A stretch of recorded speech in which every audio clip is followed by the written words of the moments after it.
suspense.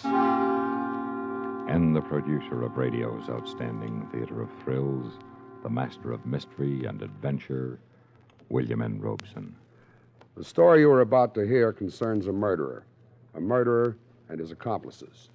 One of the accomplices is innocent because it is a blind, brainless phenomenon of which scientists know little except that it does exist. This accomplice is a freak of nature which lives high in the stratosphere, at altitudes sometimes too great for commercial airliners, but at altitudes less and less challenging to military jets. It is a narrow river of wind. Sometimes it dries up like a creek in summer, but at the flood, its velocity is incredible. It has been clocked at 200 miles per hour. And just as a river will add its own speed to the efforts of an oarsman stroking downstream, this torrent of air adds its velocity to an eastbound plane clever enough to find the current. This river of wind is called the jet stream. This is the story of how it sped a murderer from his crime. Listen then, as Frank Lovejoy stars in Jetstream, which begins in exactly 1 minute.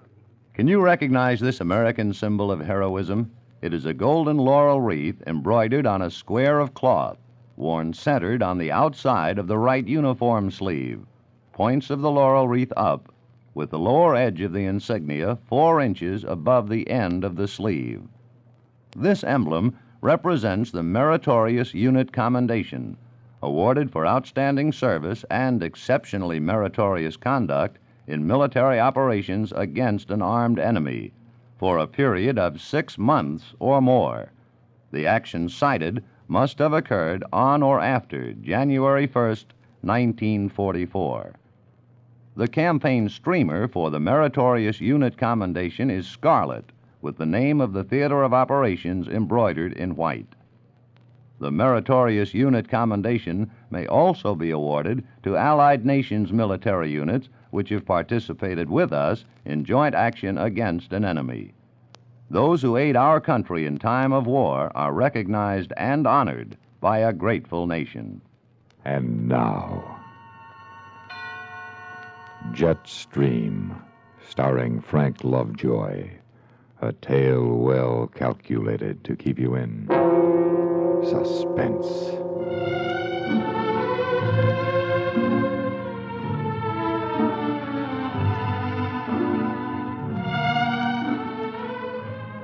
The day you decide to murder your wife can start like any other morning in New York.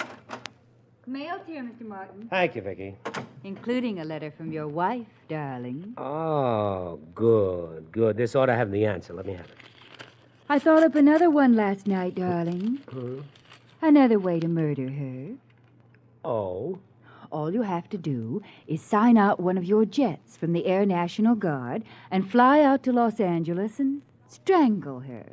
Be back the next morning and nobody'll ever know. Well, I'm afraid they're not that fast unless I caught the jet stream, and besides, the cops just might suspect me if they checked up and found my name on a flight plan. Oh, I figured that out. You sign out in Bud Lynch's name. I see. Well, where do I get a hold of his instrument card, his service number and such? He keeps his military stuff in his desk. Ah, and you have the key to every desk in the office. My, you have been thinking. Vicki, let's not play that game anymore. You're getting too good at it. Oh, look at this. What's the matter? Oh, no. What is it, John? She's finally going to do it. She's finally going to do it. What? She's going to phone Calloway. She not only won't consider a divorce, she's going to phone the boss. John, it was 15 years ago and you were acquitted. You said so. You were, weren't you? Well, of course I was. You think they'd let me fly in military planes if I'd been convicted by a court-martial? If you were acquitted, what difference will it make to Calloway? Suppose a client found out I'd even been accused of forgery. Calloway finds out, he'll have to fire me. You know that. Why is she doing it? Oh, she's jealous. She's bitter and twisted. She doesn't think straight. Half the time she's looped. But she was sober when she wrote this, I can tell. Maybe you can make up with her. Take her back. After all, you have so much in common, your little son. Oh, come on. Take her back. Are you kidding? You're what I want. You're everything I want. Well, you have a funny way of showing it. How come you'd marry someone like that in the first place? Well, let's call it the war, okay? Okay. Get me her number in L.A.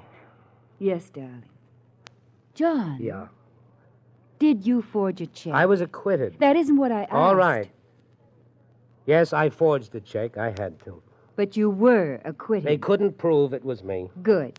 I wouldn't want you to have been stupid, even then. All right, all right. Now get me Millie, please.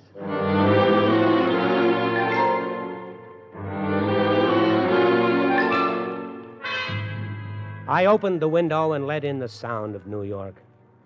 The smell and feel of wealth and power was in the air. I'd come a long way from a two-bit copywriter's job in Los Angeles, and I wasn't going back. Hello, Millie.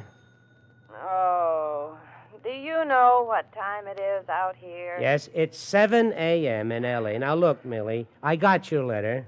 Now, what do you want, anyway? I'm sending you half my salary, more than half. I didn't ask for any more money. Well, what do you want? Listen, lover, I'm your wife. Remember, I'm tired of being out here alone with Timmy while you live it up back there with some cheap doll. Well, look, calling my boss is just going to lose me my job. That's your problem. I'm calling Calloway, and I'm calling him today, and I'm telling him all about your glorious Air Force career. You got that? Now, he's out of town. Then I'll call him tomorrow, and the next day, and the next day, and the day after that. You understand? You understand that?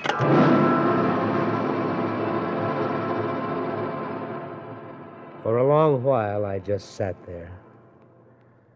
And then slowly, I became aware of the model of the F-100 Super Sabre jet on my desk. I hardly heard Vicky come in. Here's your speech for the Air National Guard, darling. You and Bud Lynch are due at the press club, 8 sharp tonight. Oh, okay. Leave it here. And here's something else. I stared at the card she'd handed me for a long moment before it registered. It was a flight instrument card just like my own, but typed on it was Bud's name. Captain B.L. Lynch, New York Air National Guard, service number 3476218. For a long time, I stared at it with the blood pounding in my ears.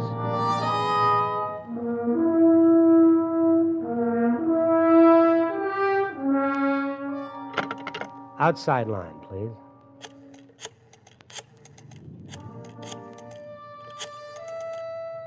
Mitchell Field, give me the weather desk. Weather, this is Captain Lynch, B.L. Lynch, Air National Guard. I'm requesting a plane for cross-country to L.A. and return tonight. Is the jet stream active?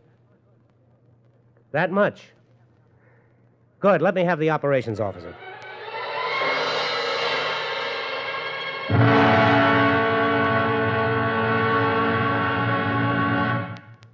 In a moment, we continue with the second act of Suspense. Another visit with Joe and Daphne Forsythe. Joe, Yeah, Daphne. look at this story about savings bonds in the paper. Yeah, what about it? Do you think that's the best way to tell people about savings bonds? Why not? Look, see, it says here that savings bonds are a guaranteed investment. Right now, they pay off at the rate of $4 at maturity for every $3 invested. You're not convinced? Mm-mm. Why not? No salesmanship. No salesmanship? What more do you need to know? Why, right now, more than 8 million Americans are buying saving bonds regularly through the payroll savings plan. So? So what? That's what I say. So what? Now, look, Daphne, if millions of Americans are convinced that saving bonds are their best investment, not only financially, but for the future of their country, what the heck is bothering you? Well, I think they could sell a lot more with salesmanship. You know, slogans and jingles. Listen, if you're spending more and saving less, try a savings bond. Oh, boy. Or maybe savings bond pay good, like an investment should. Daphne. You get a lot to like in a savings bond. Interest, earnings guaranteed. Wow. Well, did I sell you? Yeah, but I forgot what it was you were selling. Savings bond. I'll take 100. Oh, Joe. And now, starring Frank Lovejoy, Act 2 of Jetstream.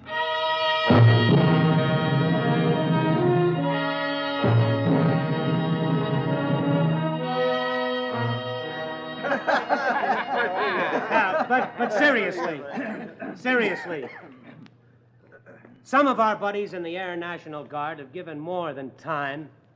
They've given their lives. From you of the New York press, we ask this. Understanding of the occasional loss of life inevitable when civilians fly high-speed aircraft, and recognition for the records we break, the milestones we pass, and the security we bring to our country. Oh, what a flag waver you are, John. Thank you, Bud. How'd the time come out? It's just 8:30. You came right out on the nose. How about a drink? No, I'll run along. I have some work to do at the house tonight. I had work to do. Not in my apartment, but at Mitchell Field, Long Island. I stood by my locker in my squadron's hangar and struggled into my G-suit. And when I took my helmet from the locker, I almost dropped it. On the front was my name, Major John Martin, A.N.G. Any one of a dozen people would have seen it. What was I doing, anyway? I wasn't a murderer. This was fantastic. Yet I found myself scraping the name from my helmet with my sheath knife. And then I went to operations. Yes? I'm Captain Lynch, B.L. Lynch. I called this afternoon for an F-100. Cross country to L.A. and return. Yes, Captain, she's on the line. Could I see your instrument card, please? There you are. Okay, Captain, have a good flight.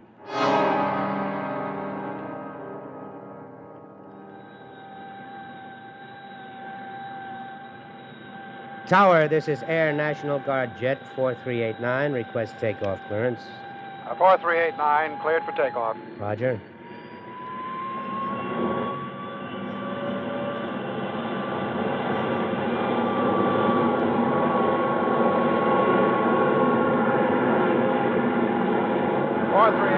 You are airborne at 2129. Good night. Roger, good night.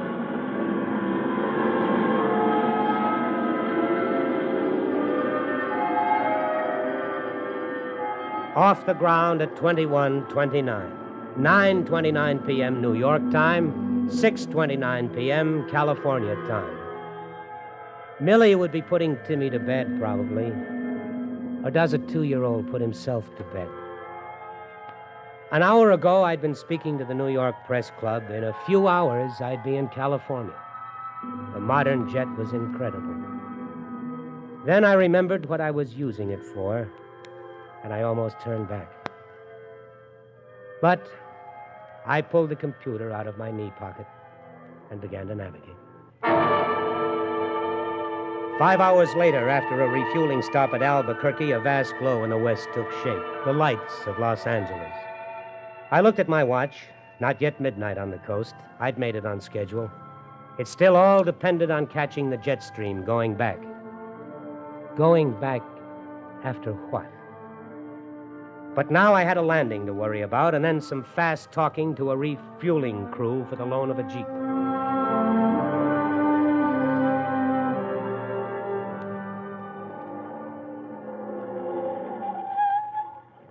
The house looked run down, shabbier than when I'd left it. Maybe she wasn't home. Then I could climb into the Jeep and go back to the airport. Well, John Martin, what are you doing here? I came to talk to you, Millie. You sure don't waste any time. Come on in. You still playing Junior Birdman? My beneficiary in your insurance? Have a drink. No, thank you. You mind if I have one? There. Now, what do you want? A divorce? No. Oh, Millie, there's no sense in our... Unless you come back here to live, I'm calling your boss. Is that clear? But why? Why? Because you're my husband. I don't like your horsing around with whoever you're horsing around with back there. I won't stand it, see? Why do you want me back? You don't love me. You know you don't. Don't love you? Buster, I hate you, hate you, hate you, hate you. We woke him up. Now you'll bawl all night. You care to take a look at your son? Yes, please. See? You got to know your little boy, too. You can play baseball with him like it says on the book. Oh, Millie, you're drunk. And if you're lucky, little Timmy, maybe your daddy will teach you to forge checks. Stop it, Millie. Wouldn't you like to learn how to be a paper hanger, Timmy? Shut up, shut up, shut up, you witch, you dirty witch!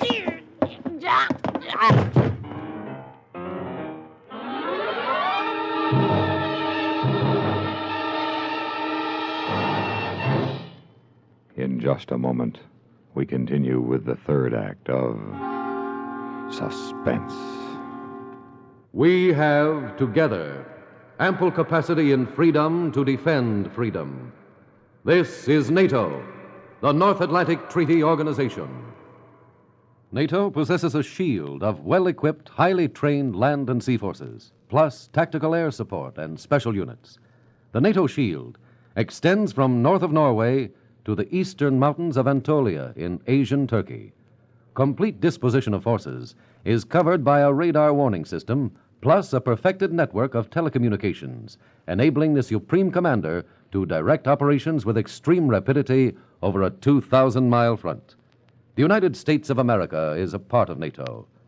You should be aware of and alert to the programs and objectives of the North Atlantic Treaty Organization. And now,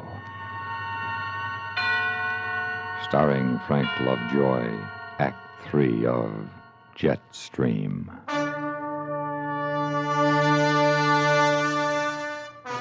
I looked down at the body of my wife next to Timmy's crib. From then on, something seemed to take over, some instinct of self-preservation, perhaps. I slipped on my flight gloves. I knocked over a Mickey Mouse clock in Timmy's room as if in a struggle so they'd know the time of the murder. I went through Millie's bureau and took what cash I found. I ripped her bed to pieces. Then I went back to the nursery. For a long moment, I stood looking down at my son. Would a burglar kill him, too? It would be easy if it would help confuse them. Mommy, I want my mommy. I suddenly was sick with shame. I turned and ran out of the house.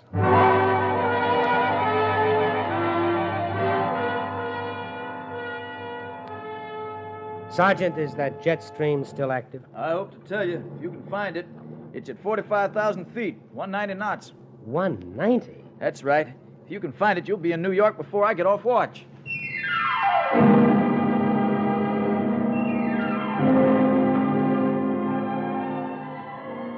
You can't feel the jet stream any more than you can see it or understand it, but you can tell when you're in it because all your navigational estimates are wrong. You're flying the beam, but you're passing your stations too fast.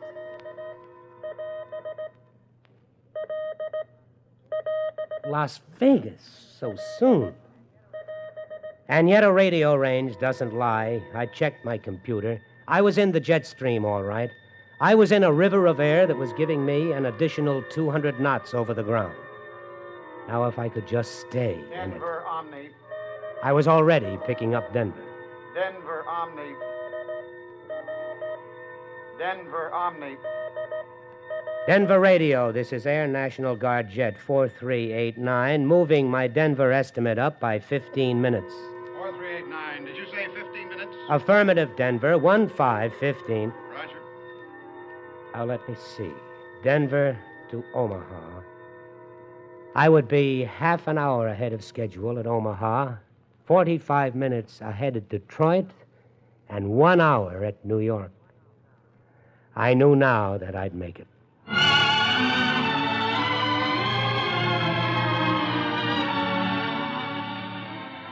I opened the window in my office and let in the morning sounds of New York. I looked at my watch. It was just past 9. I'd made it. I'd even beaten the office people to work.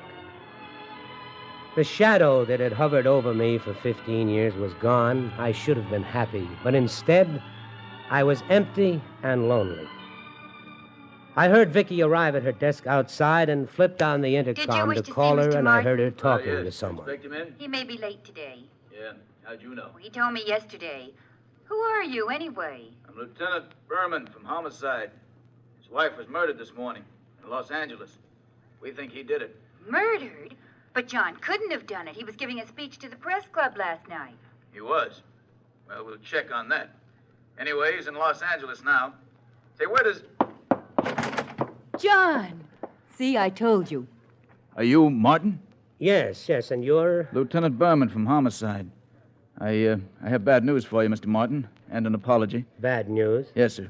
About 4 hours ago, your wife was strangled in Los Angeles, apparently by a burglar. I'm sorry to have to tell you. Oh, John. We'll do everything we can to apprehend the killer, sir, but frankly, there aren't any clues. As your secretary will tell you, we even suspected you. It's all right. What's the matter, John? His wife was murdered this morning, Mr. Lynch. Oh, no, John. Hey, which one of you guys is Lynch? I am. Why? You an Air National Guard pilot? Yeah? I'm Johnson from the news. The boss sent me over to take your picture. Me? Why? It's that hop you made last night to L.A. and back. What? You just step away John, over what here. went by the- wrong? I don't know. I thought we were in the clear. What do you mean, we? Leave me out of this. You're nuts. I haven't flown for a month. Los Angeles and back, you said. So you didn't happen to visit your buddy's wife while you were there, did you? Don't be ridiculous. Had a drink at the club after the meeting, was home by 10. Ask my wife. Oh, Vicky, I guess this is it. John! I made the flight, Lieutenant. I used his name. Well, John, he's crazy, Lieutenant. He's in my squadron, but, well, he'd need my instrument card for one thing. Where is that? Here, in my desk. It's gone. And who has the key besides you? Well, nobody, just Vicky. I see. You're not going to make anything out of that. Yeah, we might. I'd like to see you try. All right, Martin, let's go. Say, Johnson, don't these National Guard jokers fly cross country all the time? What's so special about this? Well, geez, Lieutenant, I thought I told you. This guy hooked onto the jet stream they talk about. Under 11 hours to L.A. and back. The National Guard figures he broke the world's record. What did you say? He broke the world's record. John, did you hear him? You broke the world's record. Oh, you idiot! You stupid idiot! Stupid! All right, miss. All right, you better come along, too.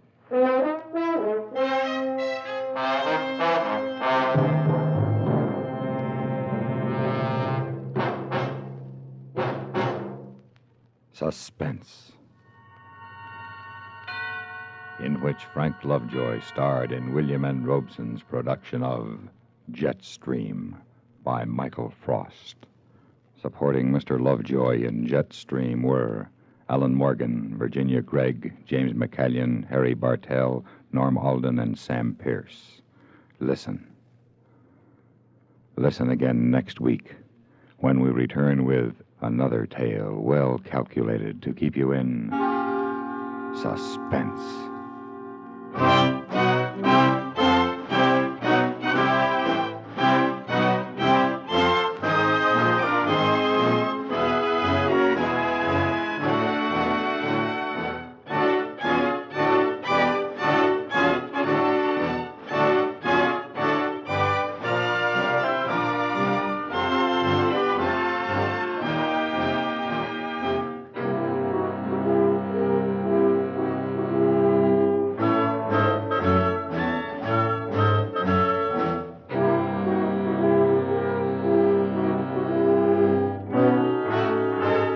Suspense has been brought to you through the worldwide facilities of the United States Armed Forces Radio and Television Service.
You've been listening to the OTR Gold Network.